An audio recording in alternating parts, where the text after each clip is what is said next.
on, guys? It's Jazzy, and today I'm here with great artist, Miss Coi Leray. Hi, how are you? I'm great. How are you? I'm doing fine. That's great to hear. So, not many people know that you actually worked regular jobs in sales and call centers before your music started taking off. So, how did that part of your journey help shape who you are today? I feel like I've learned really good customer service. Let's say that, right? And then it just taught me how to be independent. You know, taught me how to just make a lot of money because I was selling Google listings, and I actually learned a lot about, Google, Bing, Yahoo, Better Business Bureau, Chamber of Commerce. I don't know if you know about this stuff, but this stuff is it's like stuff that I didn't know about, and having that job, I learned a lot, so. You're able to learn a lot from different experiences that you have throughout the years, and it's really crazy how early experiences like that can really show you where your journey can lead to and how that ended up, taking you where you're meant to be. You could definitely feel that drive in your energy and your work ethic too. Thank you. No problem. So you decided to drop out of high school at 16 years old. So what was happening in your world during that time that led you to make that decision? And how do you reflect on that choice today? Well, I wish I didn't. I wish I graduated. However, during that time, we were struggling. Me and my family were struggling, and I needed to work. Unfortunately, the job that was really good, it was from 9 to 7, and school was from 8 to 3, and I couldn't, do both. So I had to make a decision, and my mom supported me. However, if I could go back in time, I wish I would have just stayed in school. But again, we were struggling, so it's a sacrifice. That makes a lot of sense, and sometimes we do have to sacrifice certain things and, when we can't balance everything at the same time. Right. And it's really powerful how you trusted yourself on that decision. And a lot of people are still figuring a lot of things out at the age I know I am, and it clearly pushed you, like I said before, towards where you're meant to be. Yes, exactly, 1,000%. Made me who I am. Right. I'm grateful for all the trials and tribulations. Right, because that's what led you to who you are today. Exactly. You recently bought your mom a house, and I just want to say that's such a beautiful milestone. So what did that moment mean to you personally, and how did it feel for you to finally give back to someone who was there for you, since day one? I love my mom so much, and she's always supported me, and I always knew that I was gonna buy her a house, but I wanted to buy hers first, and then I bought mine. I made sure I took care of her, and then also I'm a mom now. I'm a new mom, so I appreciate my mom so much more, and I hope one day Miyoko buys me a house. Right, and I just want to congratulate you on your new baby too. You're welcome. And I feel like that's so special, just being able to be so selfless and wanting to give back to someone that supported you from the beginning. Right. And I'm sure that she was very, appreciative of that too. Yes. And that must have been such an unforgettable moment, not Yes. only for you, but for her too. Yes. And your music often shows both strength and vulnerability. So how do you find that balance emotionally when you're writing and expressing your truth in your music? I write through experience, and I have multiple personalities to where it's like one day I want to be a tomboy and I want to wear baggy jeans, and then next day I want to wear heels and I want to be girly. So you can hear that in the music, whether if I'm singing and doing melodic, that's the girly side, and then when I'm rapping and I got the deep voice, that's when I got my baggy jeans. So yeah. I love that, and I find it so great and powerful when artists, can switch up their vibe in their music. It really does make other people feel seen when you're staying authentic to yourself. Yes, so I agree. I really love how you're able to portray that in your music. Thank you. You're welcome. And you've talked about how happiness has to come from within and not anyone else. So when did that realization truly hit you?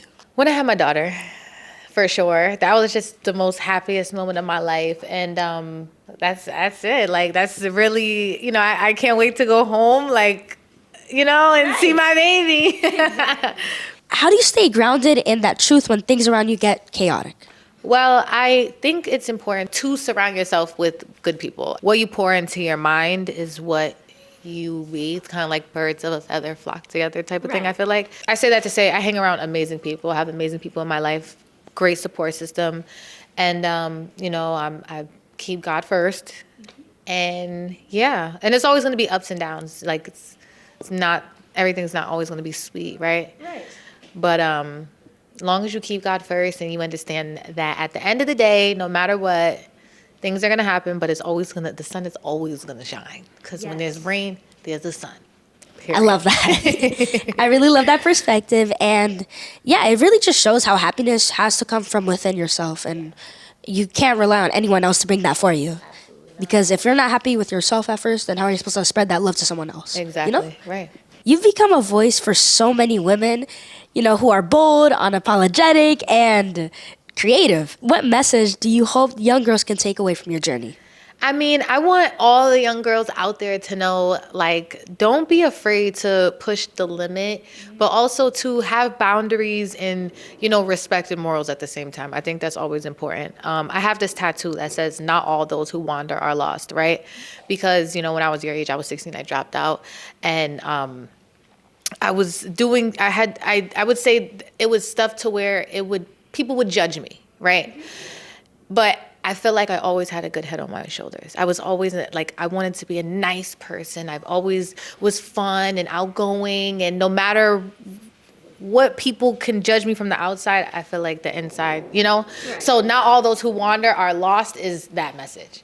So yeah, go outside, have fun, respect your mom and listen to your mom, because I'm a mom now and I think it's very important. Yes. And self-love, look in the mirror and tell yourself every day that you're beautiful, but actually do it though. Yeah. Like, don't just like go in the mirror and really be like, yo, you're really that girl. Because I still have to do it and remind myself, like, hold on, you know. Self-love is very important, guys, so make sure you do that.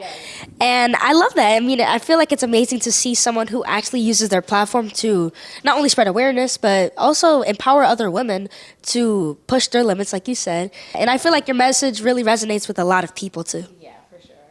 So how do you see female rap evolving, and what makes this new generation so special? Everyone's just kind of in their own lane and doing what they want, right? And what I admire about female rap is us women and, you know, young women, girls, we go through so much, even just, you know, within our bodies, everything. We go through so much. So to be out there every day as an artist is like, it's not easy, you know, right. Mentally, emotionally, physically, and shoot, even financially, it's paying all this money. You got to meet different personalities. You have to protect your mental health.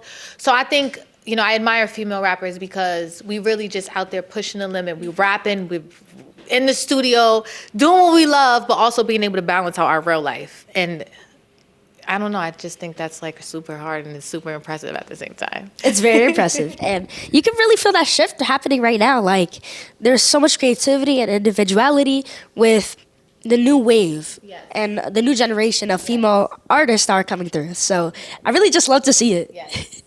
And lately fans have been playfully, by the way, guys, calling you Auntie now that you turned 28. So how do you really, like, what are your thoughts on that nickname? And do you think that you hit Auntie status at this point? I feel like, honestly, I'm a little auntie. Like, I be home and I like to, like, you know, do auntie things. So, yeah, I don't mind being auntie. I'm cool with that. Auntie Coi Leray, okay. I'm the fun aunt, though. Like, what are we doing? We going to the park? We doing backflips? Like, what's up? We still want to dance battle? Because I'm the aunt. Like, I still got it.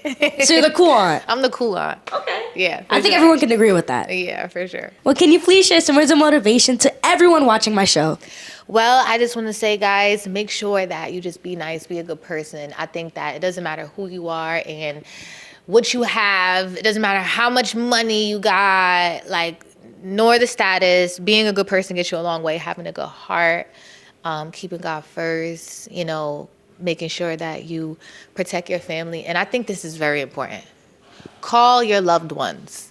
Even if you haven't spoken to them in a long time, just pick the phone up and call. Like, just do it. Like, I'm telling you, you'll be surprised. Call them and just say, hey, how are you? I've been thinking about you. I love you. And that's it. I love that. Thank you so much. Period. And everyone, I'm here with the one and only Miss Coi Leray. And until next time, jazzing out. Period.